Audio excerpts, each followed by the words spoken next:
Hello, everyone, and welcome. Simon is giggling in the background. Simon Raybould.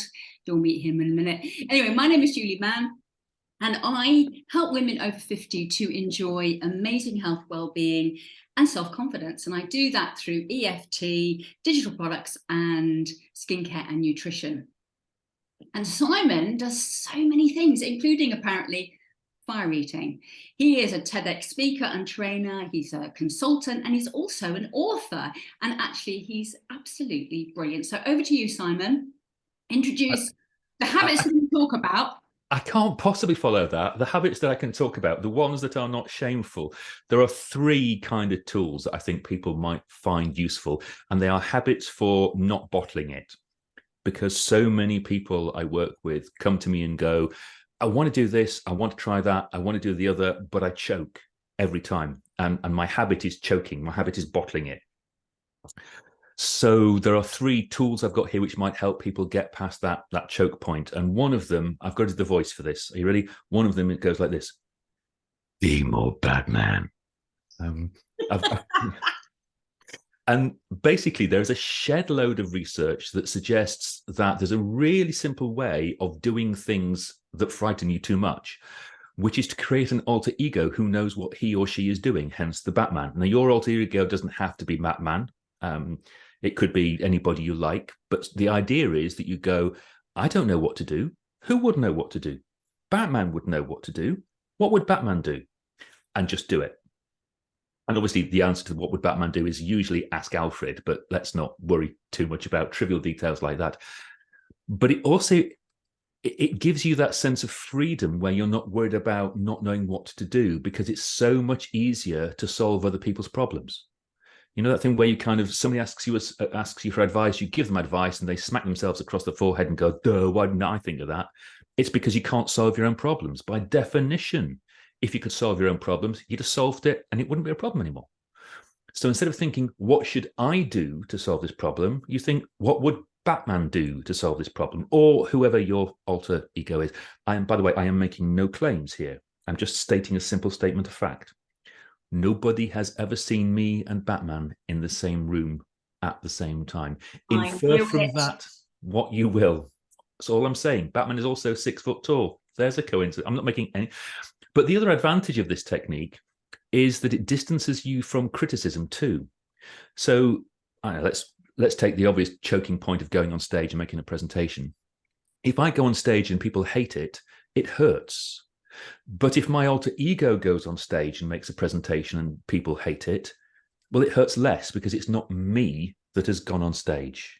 So the idea is that you create an alter ego who does those things for you that frighten you. And I've got a team member called Claire who absolutely swears, she can see the moment I change from, she calls it shy Simon, to stage Simon. There's something she says behind my eyes that just goes, right, okay, this is not my friend and boss anymore. This is the man who's going to stand on stage in front of X thousand people and deliver. And consequently, she changes the way she behaves towards me. She stops quite mocking me as much and teasing me, and just refers to me as a grown-up, which always helps. So there's tool number one, be more Batman. Tool number two is to use your peripheral vision, your PV. It's call it PV because it's so much easier to say. PV. That's the stuff you can see out of the corner of your eye. Well, if there is something that is causing you grief and you're choking it, because whatever reason, it could be going on stage, it could be asking for a rise, it could be asking a date, it could be asking someone to dance, whatever it is, what'll happen is that a whole bunch of hormones kick in, one of which is called cortisol, the stress hormone. And one of the things that cortisol does is speed up your thinking. Great. But one of the things it also does is narrow down the number of things to which your brain pays attention. The logic being that if I'm suddenly attacked by a saber-toothed tiger, I take in more information about the saber-toothed tiger and I ignore the flowers and all of that kind of jazz. Right?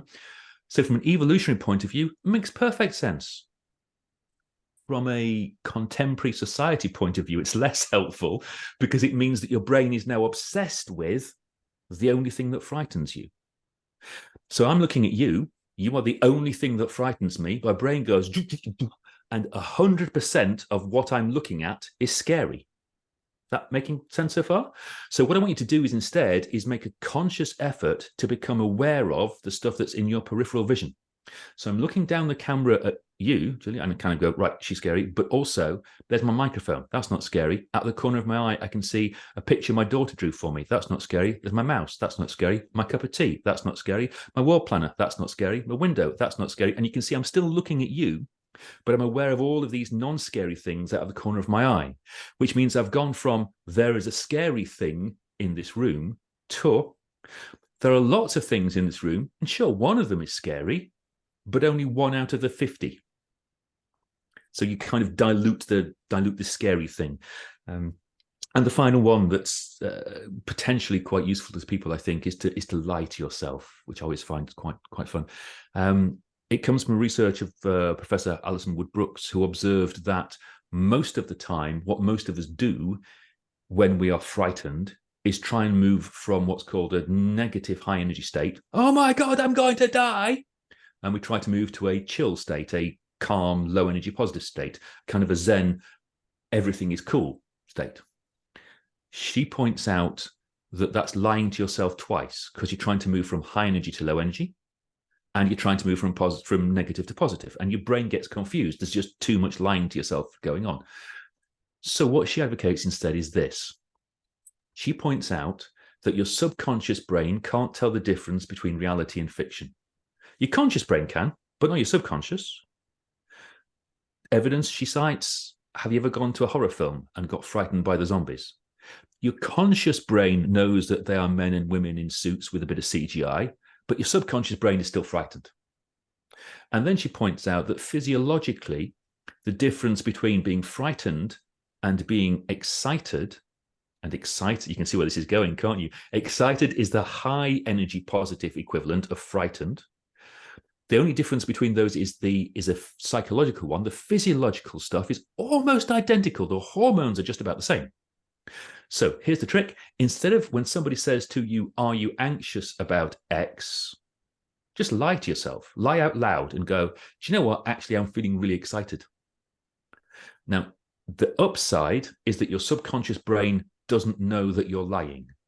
So your subconscious brain responds as though you are excited because it's physiologically the same thing. It hears the words, I'm excited, and it responds as though that's what you are, excited. The downside is that all your friends think you're a complete dick because they say to you, how are you feeling, Simon, about this massive, great challenge of 10,000 people on stage? Oh, I'm really excited.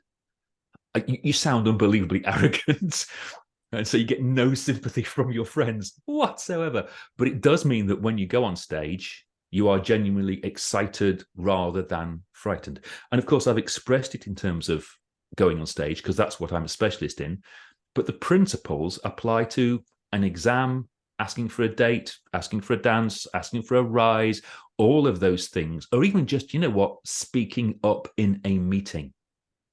Because all of those things have exactly the same physiological and psychological response on us. So there's 3 things there. There's be more Batman, there's use your peripheral vision, and the third is lie to yourself about being excited rather than scared. Oh my goodness, I absolutely love that, Simon. And no need to go and get a Batman outfit. Just do what Batman would do, or like you say, someone else. And I believe that if you kind of step forward into being that person, that can really help as well. Yeah, it can. So there's what we call the hologram technique, which is you stand and you look in front of you and you visualize that person. How do they stand? Where are their feet? Where are their hands? Where is their head? Exactly how are they standing?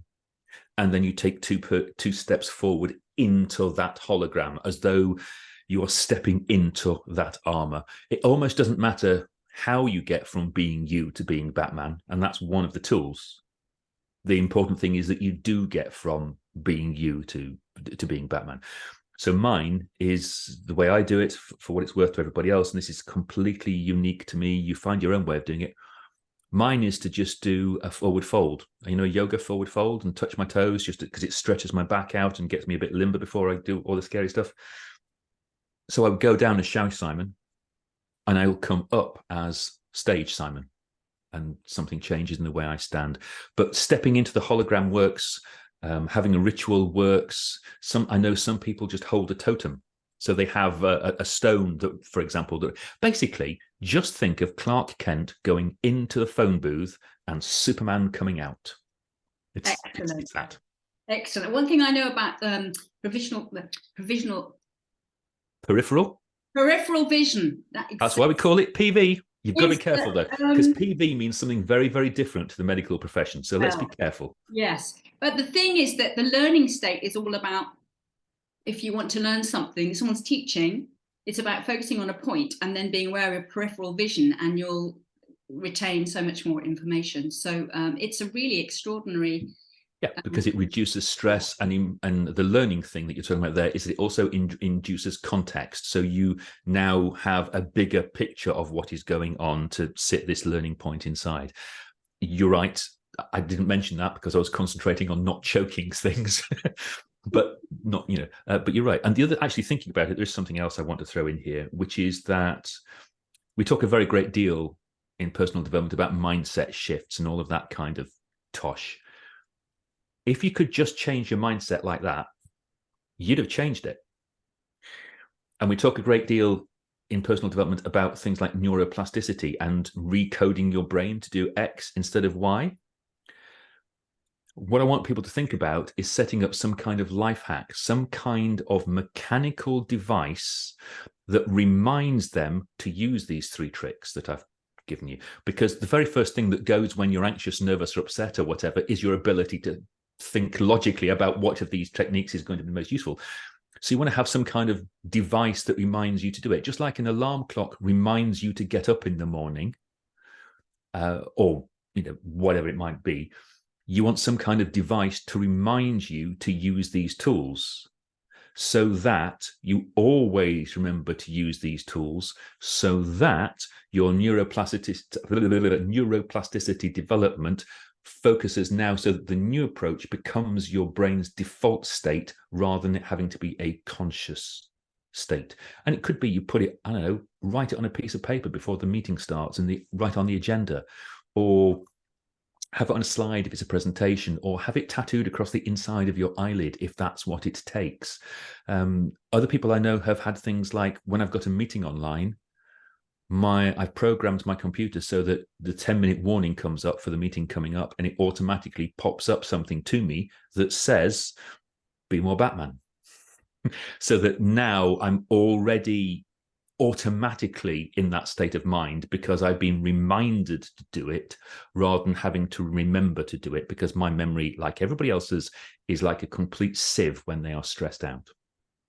Amazing, Simon. Thank you so much. I'm going to put all of Simon's links below this video, so do check him out. My links will be there as well. All there is for me to say is, Simon, thank you ever so much for telling us all that amazing information. I've had a blast. Everyone else for watching.